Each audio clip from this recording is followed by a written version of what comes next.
నకిలీ మద్యం కేసుపై జయచంద్రారెడ్డి స్పందించారు. తనపై వస్తున్న ఆరోపణల నేపథ్యంలో ఓ వీడియో రిలీజ్ చేశారు. ఈ కేసుతో తంబళ్లపల్లి నియోజకవర్గ టీడీపీ నాయకులకు ఎటువంటి సంబంధం లేదని, అయినా సీఎం చంద్రబాబు పార్టీ నిర్ణయానికి కట్టుబడి ఉంటామని తెలిపారు.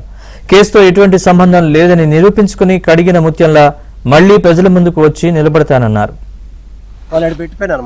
తంబళ్లపల్లి నియోజకవర్గ ప్రజలకి మరియు కూటమి ప్రభుత్వ నాయకులకి కార్యకర్తలకు కొత్తగా రాజకీయాలకు వచ్చిన నాకు వెన్నంటే నడిచిన తెలుగుదేశం పార్టీ నాయకులకి కార్యకర్తలకి పేరు పేరున ధన్యవాదాలు తెలుపుకుంటున్నాను.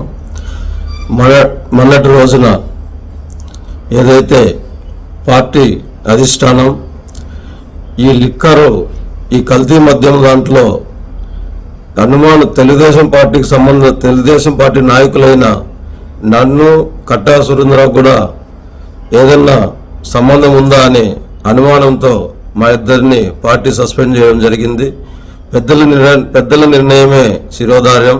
ఎప్పుడు చంద్రబాబు నాయుడు గారు క్రమశిక్షణకు మారుపేరుగా ఉంటారు. ఆయన ఎప్పుడు ఏ మచ్చబడినా దాన్ని తుడిచేసుకొని వచ్చే వరకు వదలరు. నేనే తప్పు చేయలేదు కాబట్టి నేను ఇంతే నిశ్చింతగా ఉన్నా.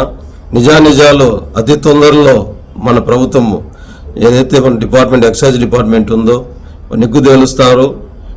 మీ బిడ్డగా మీ ముందరికి అతి తొందరలో ఈ కేసుది సంబంధం లేదనే విషయాన్ని మీరు అతి తొందరలో దాన్ని చూస్తారు.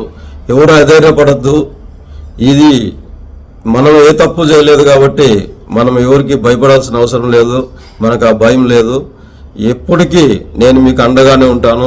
ఎప్పటికీ నేను నియోజకవర్గంలోనే ఉంటాను. ఎప్పటికీ ఇప్పటి వరకు ఎట్లున్నాను ఇంకా ముందు కూడా ఇట్లనే ఉంటాను. కడిగిన ముత్యంలో బయట వచ్చి మళ్ళీ అధినాయకులుగా మన్ననలు పొంది నియోజకవర్గాన్ని అభివృద్ధి పథంలో నడిపిస్తానని చెప్పి మీ అందరికీ మాట